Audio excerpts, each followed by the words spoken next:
The Zodiac Killer, America's most infamous unsolved mystery. Dark, grainy footage of San Francisco streets at night. A shadowy figure lurked in the darkness, watching, waiting. A man who taunted the police, played with the press, and sent cryptic messages filled with secrets, codes, and horror. He was never caught. He was never identified. And even today, his identity remains a terrifying mystery. This is the story of the Zodiac Killer. The first murders, 1968. It all began on the night of December 20th, 1968, in Vallejo, California. High school sweethearts Betty Lou Jensen and David Faraday were out on a date. They pulled into a secluded lover's lane, but they were not alone. A mysterious man approached their car, and without warning, bang, bang, 2 shots fired. David was killed instantly. Betty Lou tried to run, but she never made it.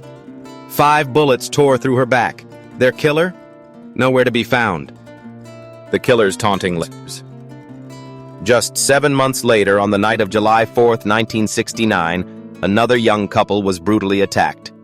This time, one survived, Michael Mageau.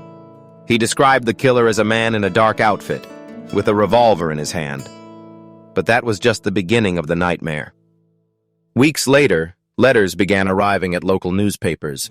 The writer claimed responsibility for the murders and signed them with a strange symbol, a circle with a cross inside.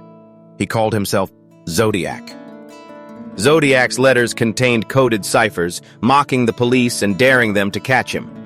One message read, "I like killing people because it is so much fun." Another? A bizarre 340-character cipher that took decades to crack. The chilling Lake Berryessa attack. September 27, 1969, Lake Berryessa. Cecilia Shepard and Brian Hartnell were enjoying a quiet afternoon when a man in a black executioner-style hood emerged from the trees. A symbol, a crossed circle, was stitched onto his chest. He pulled out a gun and a knife, tying them up before stabbing them repeatedly.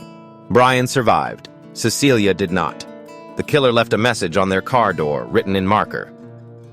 Vallejo, 12-20-68, 7-4-69, Septa 2769, by knife. The Zodiac had struck again. The mysterious phone call and more killings. After each attack, Zodiac would call the police, his voice cold, emotionless, almost robotic.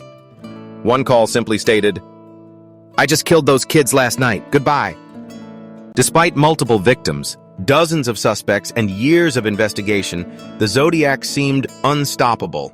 He even sent a letter threatening to shoot children as they got off school buses. The city was in panic. The mystery that still haunts us. So, who was the Zodiac Killer? Over the years, many suspects have been considered, including Arthur Lee Allen, a convicted pedophile with connections to the case. A recently identified man named Gary Post. Some claim he was the real Zodiac. Or was Zodiac never caught at all? Show Zodiac's last known letter from 1974, Me 037, SFPD EXO. To this day, the Zodiac Killer's identity remains unknown. His letters stopped, but the fear he left behind, that will never fade. Somewhere, someone may know the truth. But until then, the Zodiac Killer's shadow still looms over America.